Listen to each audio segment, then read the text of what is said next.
Okay, welcome back. I hope you had a good time over the lunch break. I hope you managed to spend the opportunity with some of our great exhibitors at the event today, and hopefully make use of the valuable networking time. For this next session, we're going to start thinking about not just one, but two mega transformations which are affecting us. Firstly, the digital transformation, which we've been speaking about already today. But added into that, we're also going to talk about the energy transformation. And I'm joined by Yuri Sebregts from Shell. Now, Yuri is the EVP for technology, and he's also the CTO for Shell. And that means he oversees the global technology organization spanning technology and science and commercialization, spanning everything from technology strategy to R&D and the commercialization of that technology. And Yuri's been with Shell a pretty long time, so he's seen all of these transformations firsthand. Welcome, Yuri. It's great to have you here. Thank you for having me, Tim.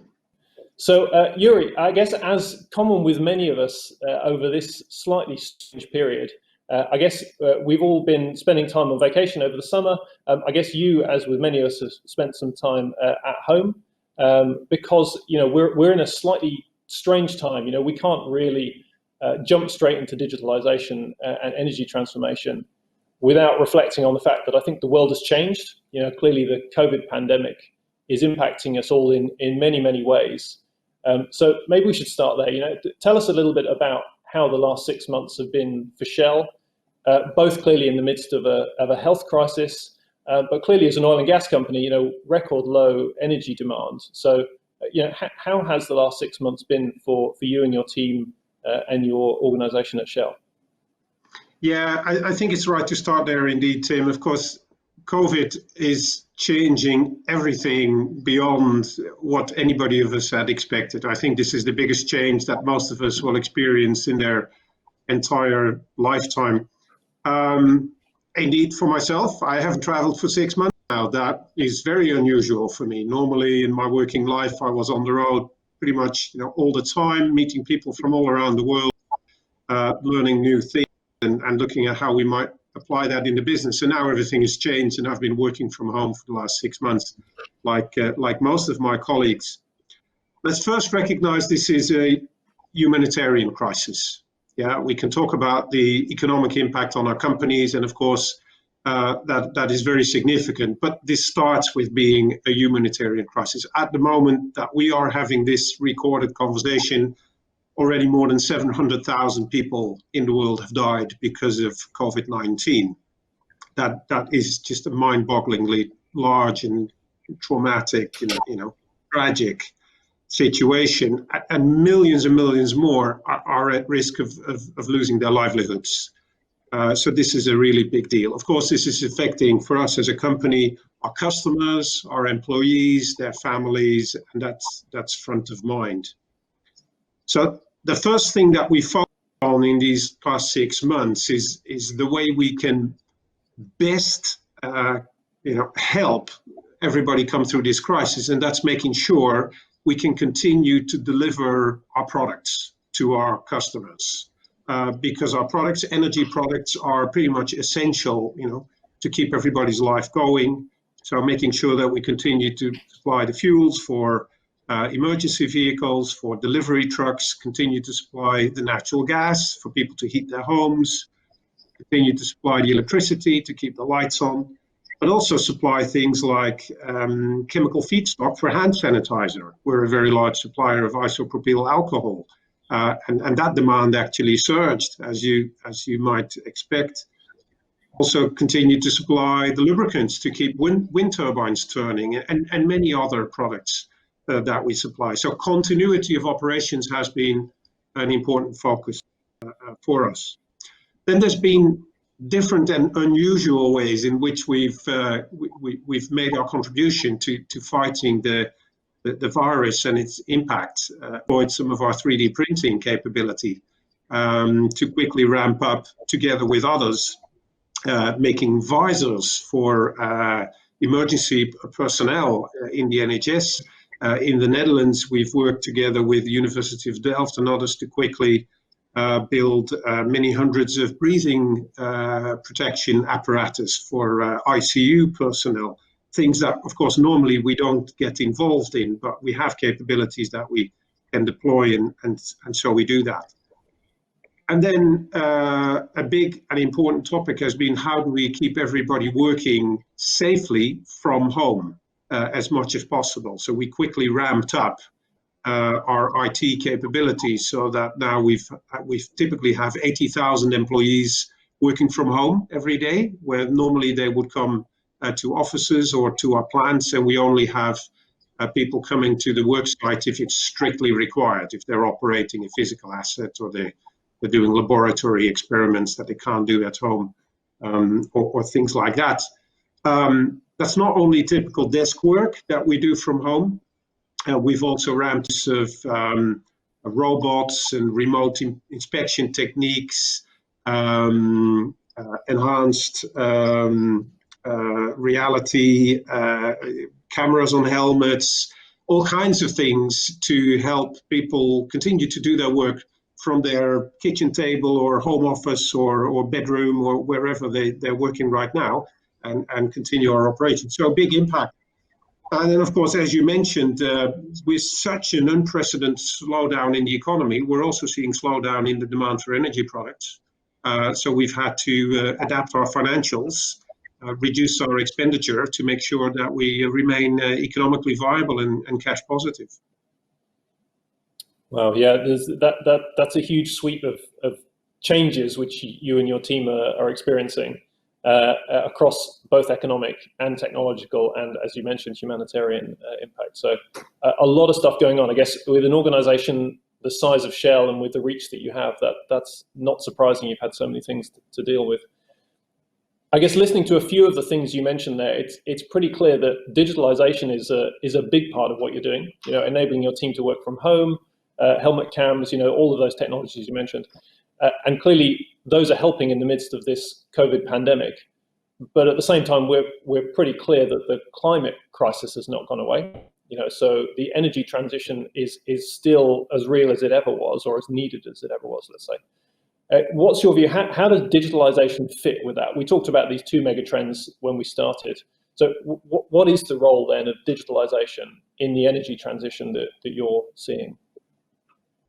Yeah, clearly energy transition remains front of mind for us, even through a crisis like COVID-19. Once COVID-19 is behind us, the urgent need to completely transform our energy system in the world is still there, of course. It's probably the challenge for all of us in our lifetime to transition the energy system, which is both very, very important to avert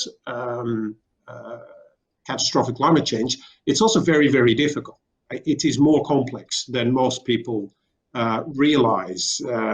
Everyday energy use in a consumer's life, we kind of understand the technologies. We'll all transition to electric mobility, at the right time, and many of us have done that already. We can understand how the energy consumption in and around the home is going to have to change. For many people, it's a bit more challenging than maybe their transport needs, because you may have to change the home, and you may have to change your way of life to do that.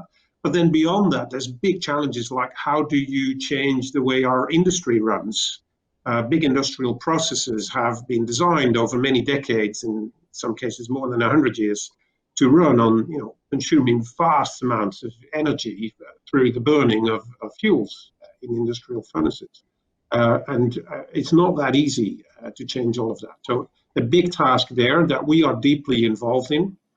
As a company, we embrace that challenge. We believe we can be an important part of the solution, and we set ourselves the ambition to be a net zero emission energy company by 2050, or so much earlier as is possible. Digitalization as a megatrend is going to be able to help that. It's probably not going to be the whole solution. The whole solution will also require hard engineering changes and changes that have more to do with physics and chemistry. But digitalization can certainly help. And I think digitalization impacts energy transition, possibly the other way around as well. Digitalization, of course, through energy consumption in server parks and what have you, is intricately interwoven with the energy system. So these things reinforce and impact each other, but we see them as things that go hand in hand. And some of the approaches that we apply to energy transition and how we go about that apply to digitalization as well, like working together with others, which is indispensable and critical to make progress with both. Yeah, fantastic. I mean, it is. I don't think you can understate the impact of climate change, and clearly you've laid that out amazingly well.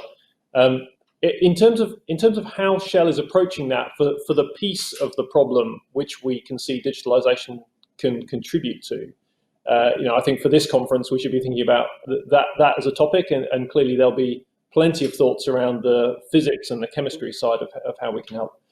But for the digitalization piece on its own, that's a big enough challenge for us to try and get our arms around. What do you see as the key contributors there? How are you approaching that? What are the elements of your approach to digitalization to make sure you can use that to your advantage through the energy transition? Well, there's three broad aspects that I make the core of how I approach it, systematically. I could go into specific technical details, but that's probably not particularly helpful. But at an overarching level, there's three approaches that I find very, very important. First is, and I just mentioned that already, collaborating with others. Both these transformations are so big that a single company cannot, do it all alone and do it itself. Energy transition and digitalization are things that you do together with others. So you have to make sure that you are able to work together with others very well and that you're set up to do that. A second core aspect is building your in-house capability. Just taking other people's solutions and deploying them towards your customers. If that's all that you do, you're not really making a contribution. So you have to have your own in-house capability that adds to what others are also enabling, so that you create combined offers for customers that make their life better and make them help them make these transitions. And the third one, and that's probably the most important one, is giving our customers choice. Here in a company and deciding what's good for the customer, but giving them options. I have a fundamental belief that energy transition, digitalization as well, is going to be primarily shaped by the choices that customers make. And that will evolve, certainly when you talk about transitions at scale, how things will turn out. So we find it important that we think about, okay, rather than give the customer a single direction on what they should be buying from us, give them options and see which ones they like, and then build those out further. So those are kind of three fundamental thrusts along which we shape our approach. Excellent. No, that makes a lot of sense. I think certainly the first two are very dear to my heart. Collaborating with others. So as an innovation organization, that's what we do all the time. And the idea of building internal capability is something which I'm also keen to explore during this whole conference today. How do organizations start developing their own original innovation in AI? And clearly that relies on them having internal capability. The third one about customer choice, that is really interesting. So I'm looking forward to hearing more about that. But why don't we take them each in turn? So the collaboration point, I'd love to hear some examples, some of the things you're doing. Let's see if we can expand that a little bit and make it more tangible. What are you currently doing? What projects are most exciting you at the moment that you're collaborating with others on?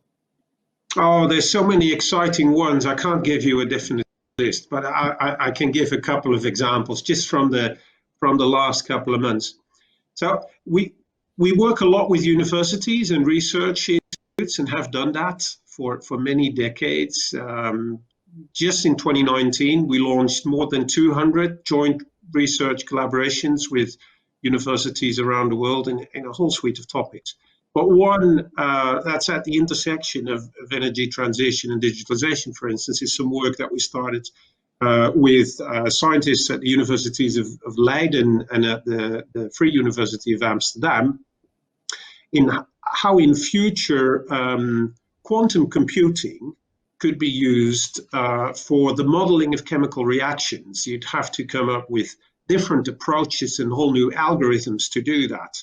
Modeling chemical reactions is something that we've done for a long time in the industry and in academia, and compute power is going up all the time, so you can come up with more sophisticated approaches.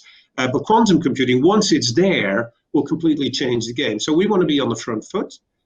Being a company that does a lot of chemical conversions, it's part of the essence of what we do. And how will quantum computing help us do that better, which is important in terms of reduced energy consumption, better yields, and things like that. And it may allow us to come up with ways of driving chemical conversions that are fundamentally more sustainable. For instance, photocatalysis, directly capturing the energy from solar energy hitting the Earth's surface to drive chemical conversions, rather than thermocatalytic reactions, which is today's normal way of doing things. But of course, that brings a lot of carbon emissions with us. So that's quite leading advanced research. That topic is too big for us to do as a company, but we can make important contributions. So we do that together with academia. That's one example. I find that very exciting. Another one, much more near term, is we've just embarked on a deep collaboration with Kongsberg to deploy digital twin technology in our operations. Digital twins, I guess most people on this on this conference are aware of digital twin technology and why it's important, but a combination of a modeling capability in a digital twin to model based on physics and chemistry, but also statistics on how equipment operates and behaves under different conditions, storing the history of a piece of equipment in a digital twin, all the original design information, but also the operating regimes that a piece of equipment has gone through during its operating life, and then visualization techniques. It's easier for humans to understand how an installation works if you can kind of see it, even if it's virtual, rather than look at engineering calculations and try and imagine how the equipment will operate under certain conditions.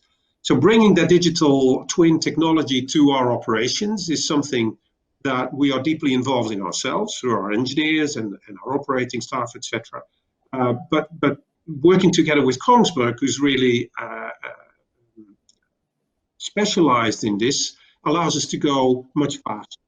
And so it's a typical collaboration. That's an example in the here and now on how we deploy digital technologies, which again has an impact on energy transition, maybe not as fundamental as something like quantum computing for bringing photocatalysis about, but if you can operate your facilities more reliably, more safely, with less emissions, lower energy consumption by using digital twins, that already has an immediate impact on lowering carbon emissions. So 2 examples for you there of working together with others. Yeah, fantastic examples, and I think I really love both of those topic areas. We're talking about AI and artificial intelligence for this conference, and I think the digital twin area I think is really exciting, not only for the reasons that you've mentioned, but as we see in many applications where AI is trying to be brought to bear to drive forward productivity and efficiency and enable new services. More often than not, the original training data is a challenge for many of those applications. And so the whole digital twin area, I see very closely linked to simulation. And once you're building up those models, those digital models and simulations of your facilities, that not only allows you to operate them in the moment, but also starts building a really rich set of training data that you could start automating your future ways of running those facilities. So that's an exciting program, and I can certainly imagine that having extra value for you in the future. Let's move on maybe to the next topic. So you talked about building your internal capability. You have a pretty large technology organization and team. Let's dig into that a little bit more. Tell us a bit about how you're going about building your internal capability at Shell. Yeah, we build on a lot of history, of course. We've been around as a company for quite a while, and mathematics, computation has been, core to what we do from as long as we operate. But of course, it's evolved a lot. I guess a big breakthrough in scaling up the use of computational methods in our company was when we led the advanced interpretation of seismic data from the 1960s onwards. Clearly didn't have the compute power and capability underlying it, and so people had to be very, very smart in how they used what little computational power there was to extract the maximum information out of seismic signals coming back from from the subsurface. But that has built a lot of depth in mathematics and computational science that we've continued to build on as a company as opportunities kept growing. That's extended in the 1980s and 90s to building really lead capability in complex fluid flow dynamics. That again has taken on bigger and bigger role in designing better processes and equipment as computational power increased and the ability to handle large volumes of data. Starting to combine data science, let's call it statistics, with physical sciences, physics, calculations, and engineering, basically, and have combined approaches. I guess people will call it kind of gray box models now. It wasn't always called like that, but we're bringing these things together.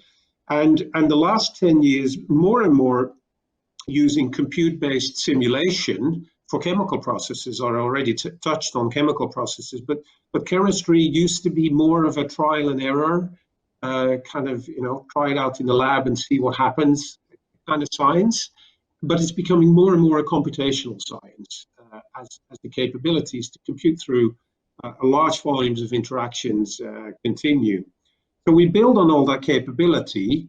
About 8 years ago, we created a mathematics, computational, and data science skill group specifically. At the core of that currently are about 350 of our most leading scientists in that area. We realized that this field is evolving fast and therefore is not best served with a very rigid curriculum. So our approach is to keep that, to see where the field is going, to connect these 350 people a lot with the external environment, with the academic ecosystem, with other companies, see where developments are, and make sure we stay abreast with that.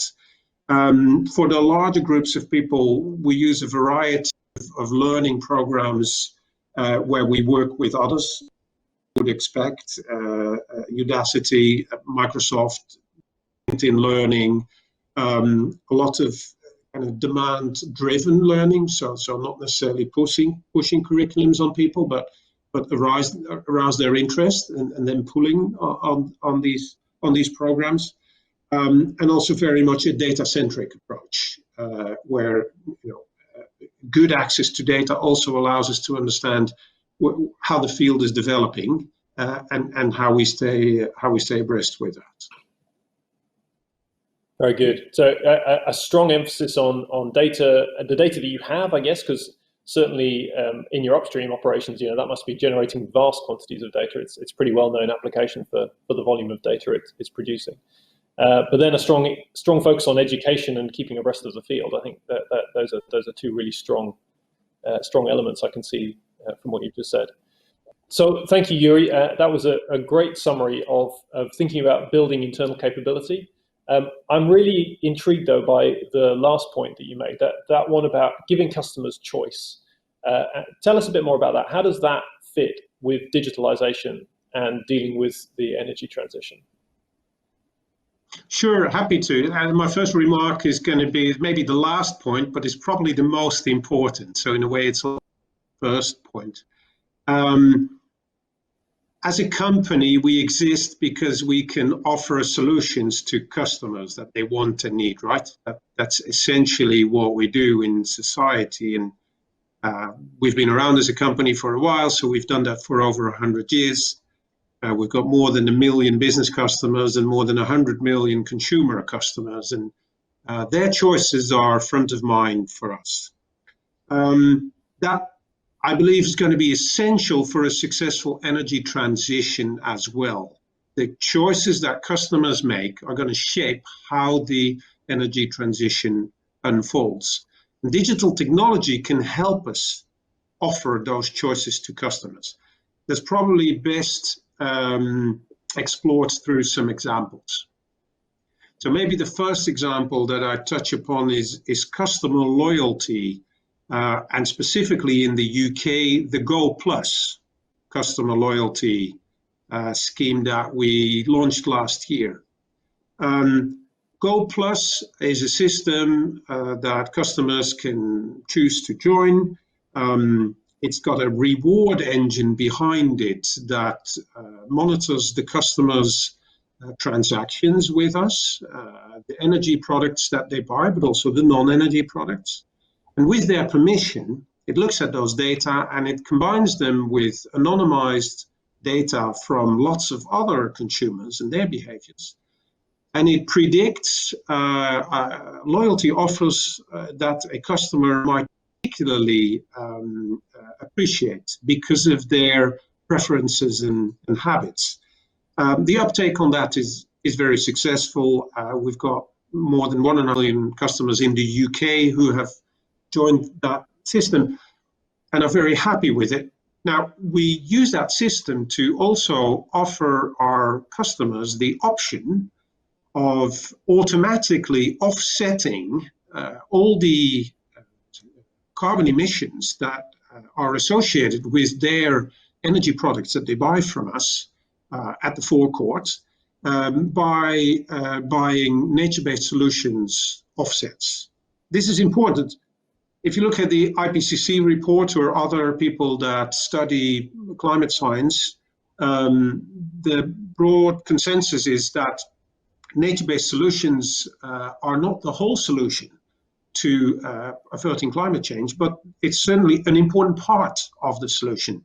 And bringing that solution to maturity through customer choice and voluntarily, making that happen is an important source of progress. And it's a digital platform that makes that possible here. We also offer that now through Shell Energy, our home energy-based offer to customers in the UK, and we'll be extending that further. Another example is electric vehicle charging. Of course, you can plug in a vehicle and charge it. In our Shell ChargeWorks team, we have innovated the last couple of years to build smart charging algorithms that predict how long a customer will be connected to a charging point and monitors the situation on the grid in that vicinity. Is there a shortage or a surplus of electricity? How much of the electricity is forecasted to be demanded or supplied in the near future based on weather patterns, sun and wind, etc., because renewable energy content is rising on the grid all the time.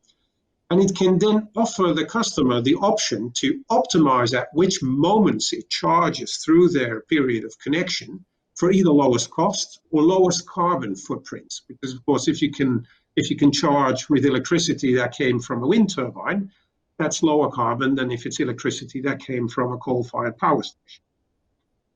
Now that's smart charging, set of algorithms we are now deploying to the market through Greenlots, which is our Shell subsidiary that offers charging solutions to charge point owners. That can be destination charging, for instance, shopping malls that have chargers, or cinemas, restaurants, etc. It can also be fleet owners, companies that have a fleet of vehicles and on-premise charging facilities. So we provide the whole platform for end-to-end charging management with smartness built in to minimize cost and or CO2 emissions. It's consumer choice based. The consumer chooses, whether they delay buying an electric vehicle and want to buy offsets for their petrol consumption, or whether they're already charging electrically and they want to optimize how they do that for lowest carbon footprint or lowest cost. And we deploy digital technologies to make that happen. I really think that customer choice is going to be a shaping part of what the energy transition looks like. Thanks, Yuri. That was a great summary. And I think I much better understand now what you mean by customer choice. I mean, it's essentially allowing consumers to have the option to choose a low carbon service. And by using digitalization, it sounds like you've got plenty of ways that you're starting to offer those options. And that makes a lot of sense. So, wow, fantastic. Thank you so much for that overview of what you're doing, that discussion through how digitalization and energy are coming together. And I think just in listening to you, I was just brought home to me afresh just how much organizations like Shell are really at the center of some of the biggest issues that we as a planet have to deal with. Certainly reflecting on some of my time at home over this last period, with my children, seeing their schooling up front in a way which I haven't done previously because they've been away at school, but whilst they've been at home, just realizing how much they're soaking up through digital platforms, the current state of the world, and even at a pretty young age, becoming concerned about climate change and the way that society needs to change in order to deal with that issue. And so it's fantastic to have you bring your thoughts kind of directly from being right in the midst of dealing with those issues. So great summary. So collaborating with others, building internal capability, giving customers choice. I think that those are really very solid takeaways for us to be thinking about when we're exposed to digitalization and how we bring it to bear in our sectors. So thank you very much, Yuri.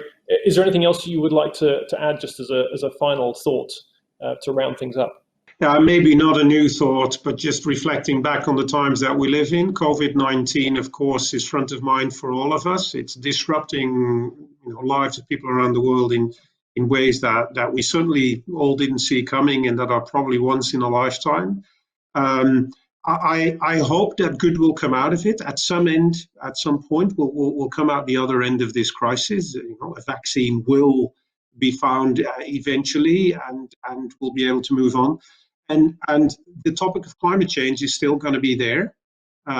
Let's make sure we learn from the current phase that we are living through. Are there things like more working from home, less travel, etc., that may help abate climate change, but then also let's make sure that together, consumers as well as producers, we keep moving on energy transition, and we can avert catastrophic climate change. And digital technologies may well be an important factor in making that happen. So the future is there to be made. Fantastic. Thank you. Yuri, it's been great to have a conversation with you. Thank you for sharing your insights. Much appreciated. Thank you. Thank you as well, Tim. Bye-bye.